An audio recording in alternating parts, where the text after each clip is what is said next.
Al rond de winter is het Ruud Wiersma-huis verbouwd. Om het te verbeteren en te verdwarsjemen. Je maakt het museum een hele nieuwe fase in. En wat we dan vooral belangrijk vinden, dat is dat de persoon Ruud, maar ook zijn werk in een heel nieuw licht zet wordt. En dat betekent dat je meer aandacht nou krijgt voor de schilderijen. En ook voor de achtergrond van waaruit er die makker gaat.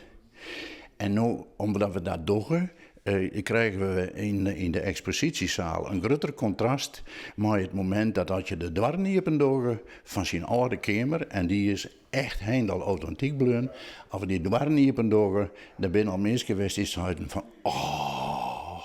En dan is juist het contrast tussen zijn leven, zijn verhaal, zijn schilderijen en wat er ze altijd maken had, met een potje thee op de tafel en een schilderijtje onder en een spiegeltje en een echt nog de kalender, maar zijn sterdatum werd het laatste briefje ingebleven is toen er hier in dit huis verstoor. En dat weer in 80.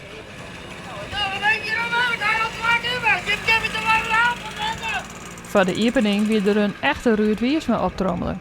Die op een zondag zijn huis bezocht te vinden. Stil op horen, meisje, lekker wachten. Die wil direct zo. En ik heb mijn huis niet vinden. Wat verdikken, waar moet ik nou heen, man? En dan moet je mijn wc nog op. Ik zou me correct niet voorstellen dat je het moet vinden. Angela Soep word ik met een wethouder. Ja. Zeg maar ik ga echt met alle oren meisjes vandaan. Ik moet alle een little beetje resten. En dan kan je misschien even dat we jouw huis hebben om vinden. Wat maakt die meisje hier al gedaan? Ja, dat weet ik eigenlijk ook niet. Maar de bergen bij omheen zelf. Dus dat is je wat bij elkaar klonteren en je Ja. kind te alien.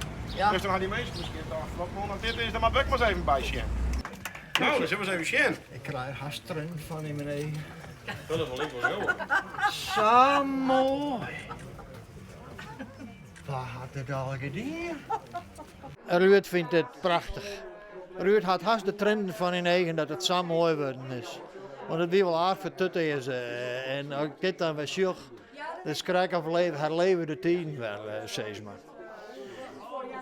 Dus wel tevreden met het resultaat? Ruud is zeer tevreden. Ondanks dat er soms heel raar uit het hoekje komen kan en aardig voeteren kan Ruud, is Ruud nog super een beetje stil van zo mooi het worden is. Het is nu 43 jaar in dat er stoor, die leeft nog altijd. En wij zorgen ervoor dat niet alleen het begrip Ruud een nog groter begrip wordt, maar ook dat zijn werk beter waardeerd wordt.